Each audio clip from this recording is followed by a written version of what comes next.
राधे राधे महाराज जी, जब किसी अपने से ही विश्वासघात होता है तब मन में बदला लेने का भी भाव आता है और उसे क्षमा करने का भी। ऐसी स्थिति में सही धर्म क्या होता है? हमें तो बहुत अच्छा लगता है, कोई विश्वासघात करे तो अच्छा लगता है कि पिंड छूटा यार।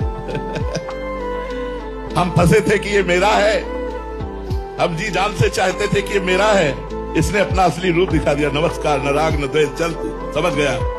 कबीरा खड़ा बाजार में, सबसे पूछे खैर ना काहू से दोस्ती ना काहू से। प्यार करेगा तो फंसा लेगा, दगाबाजी करेगा तो फंसाएगा नहीं।